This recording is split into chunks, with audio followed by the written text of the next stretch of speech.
The last session, if you remember, we had completed the first stanza and I had told you how she imagines herself to be a mythical sea creature, that is a mermaid, drifting blissfully, that means moving happily in a calm and quiet sea. Okay, languid emerald sea. So, without any further delay, let's move on further. Now, she's going to be asked a few questions by her mother.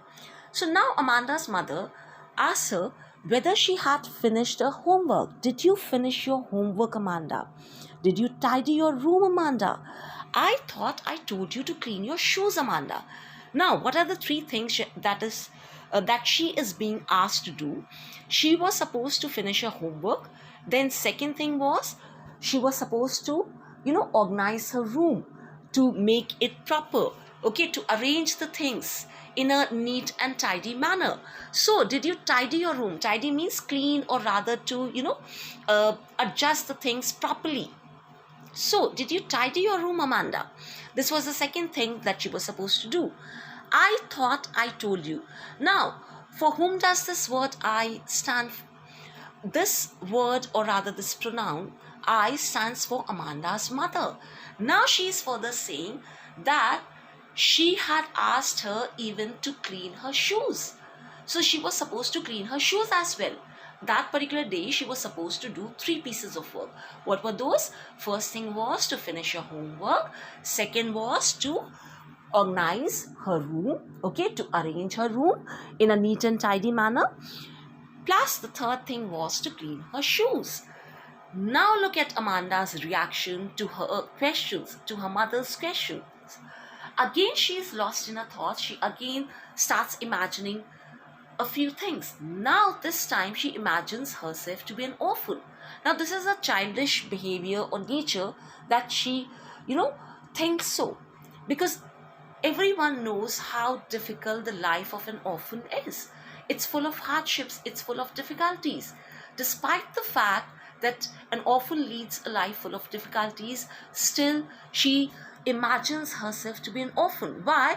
Because she does not want to get disturbed even by her parents in her life. She wants her own privacy, her own space. So that's why she's saying, I'm an orphan roaming the street. Roaming means wandering. That means aimlessly when you walk at a place. So that is known as roaming. Can you find this word? R-O-A-M-I-N-G, roaming. Roaming means what? Aimlessly when you walk at a place. So she's saying, I'm an orphan roaming the street. Street means a road, okay? She is there at a place where she's roaming aimlessly. I pattern soft dust with my hushed bare feet. And she also imagines to, draw patterns. Pattern here has been used as a verb. I pattern. Pattern means that she's drawing, designs with the help of what? With my hushed. Hushed means quiet. It's written here. Hushed means quiet.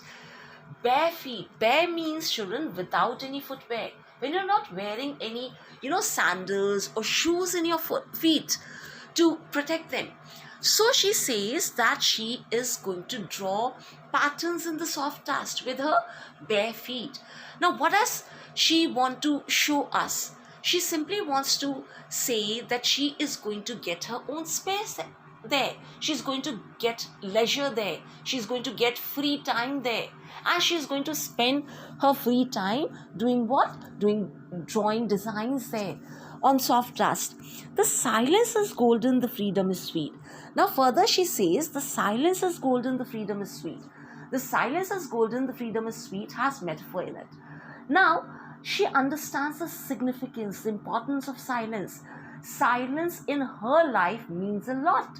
And in fact, every child being nagged by his or her elders thinks the same, that she or he needs silence, needs, space, some solitude, some peace. So in the same manner, she also thinks the same, that she understands the importance of silence. The silence is glorious. It shines as, it's golden in color. It shines so bright. On the other hand, she says the freedom is sweet.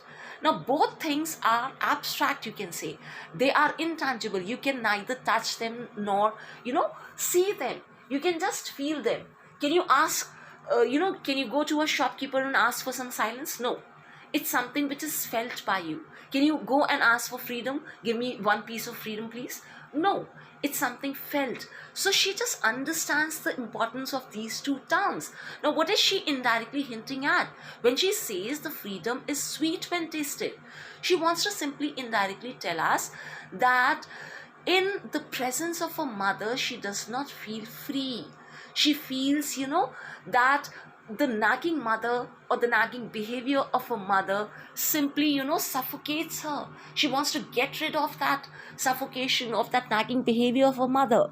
So she lays, stress or emphasis on both. Okay, both what? Silence and freedom. Don't eat that chocolate, Amanda.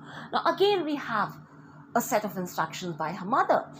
And as you can see throughout the poem, everywhere after Amanda, we have an exclamatory sign. That simply shows the kind of worry or concern plus the emphasis that is there, that is laid upon by her mother. Okay? Concern is shown by her mother towards her for her well-being. Okay? Now, again, a set of instruction is there, you can say. She is, asked not to have a piece of chocolate that maybe she is holding in her hand that time.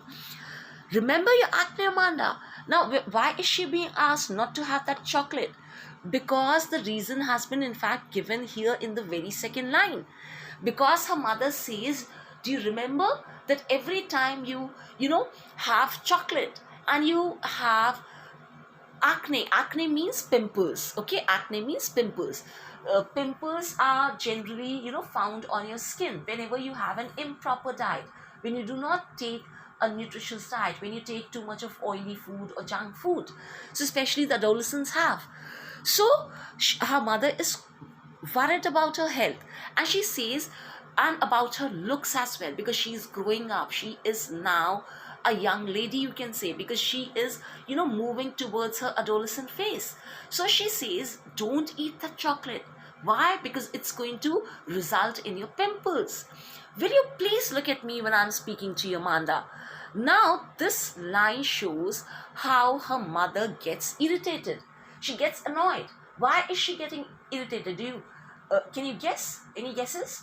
Simply because now Amanda is not responding to her. She is not even being responsive to her. She becomes completely indifferent.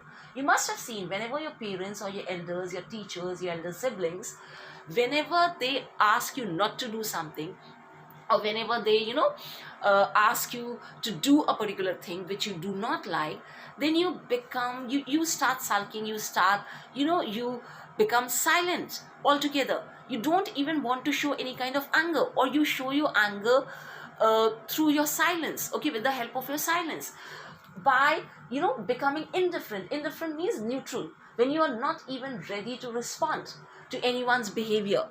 So her mother simply gets irritated after a while, because she's not getting any reply from her, or she's not getting any positive response from her. So she says, will you please look at me when I'm speaking to you? That means maybe Amanda is avoiding even an eye contact with her mother, and that's why she's being rebuked by her mother. She's being scolded by her mother. Now further, after these you can say instructions and scolding, she again gets lost in her thoughts, and she starts imagining herself to be a Rapunzel. Now Rapunzel, children, is a fairy tale, a German fairy tale character. Rapunzel was a beautiful girl with golden hair. She had very long golden hair, very beautiful one. And what happened was that in her childhood, when she used to live with her parents, in her backyard at the back of the house, there was a wall which was enchanted by by an enchantress, by a witch. So there was a magic spell cast upon by a witch, and that witch, when she became when she was 12, that witch simply caught her, and she confined her to a tower. Now that particular tower was in a forest, and that tower did not have any doorway, any door or stairs. Okay, so that's why what used to happen was, whenever the witch used to visit this Rapunzel, she used to simply say, Rapunzel, Rapunzel, let down your hair. Okay, let down your hair means simply throw your hair down. And Rapunzel used to throw her hair down. She used to unfasten her braids, her tresses, and she used to drop them down and drop around 20 L's down. ELLS. Okay, else I'll just spell it for you. L simply means, it's actually a unit of measurement. Okay, it's for measuring height, you can say, or length rather. Okay, just give me a minute. Fine. Okay.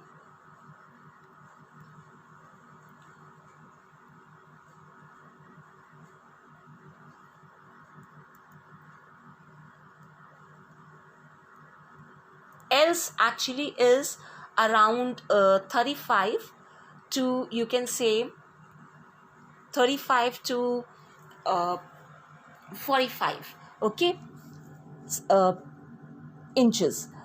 Actually, the length varies from Scotland to England. Okay, so what happened was that this Rapunzel, this fairy tale character, she used to, as I told you earlier, she used to unfasten her tresses, and as a result, what used to happen was the witch used to, hold those tresses, and she used to climb up.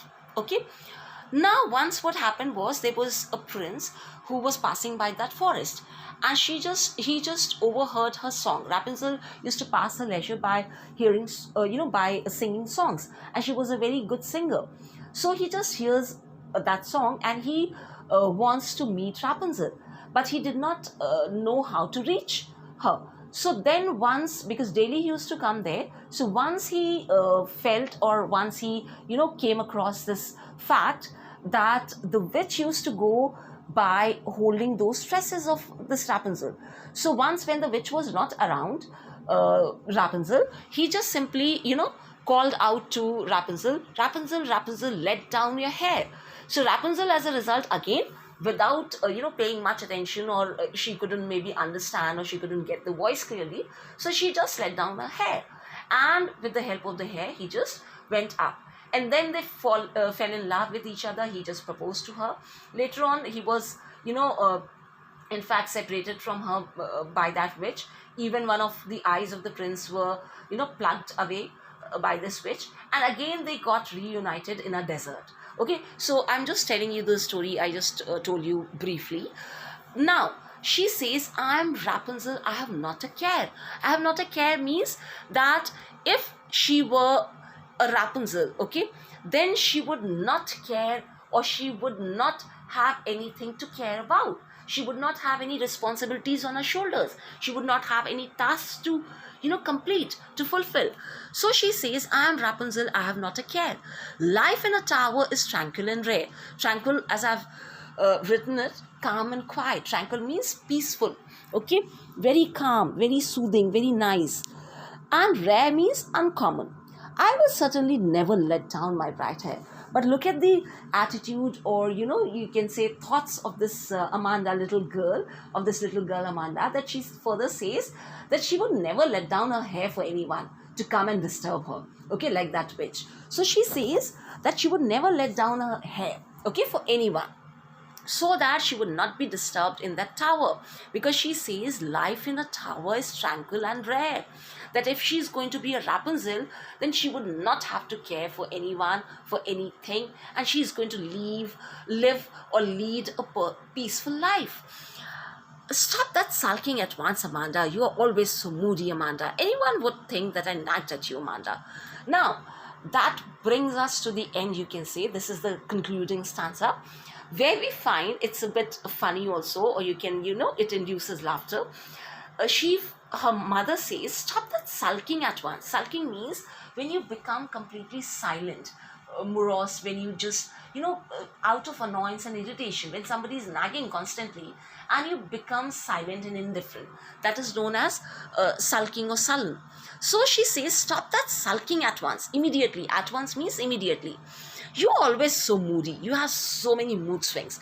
Every now and then, you just throw tantrums. Amanda's mother simply wants to say, like, every teenager, every young girl, or young children do. In the same manner, she throws a lot of tantrums by maybe not listening to her, by not being obedient towards her, and by being moody. So she says, stop that sulking, stop being silent like this, stop being, uh, please answer me, please be responsive towards me, respond to me. Anyone would think that I nagged at you, Amanda. And now in the end, she says, her mother is saying that anyone who just listens to our conversation or who watches us would definitely think that I'm such a nagging mother, that I'm constantly after you, okay, after your life. So that brings us to the end of this poem, children, and I hope I was clear and you understood the whole poem. Thank you, children, for attending the session. Thank you.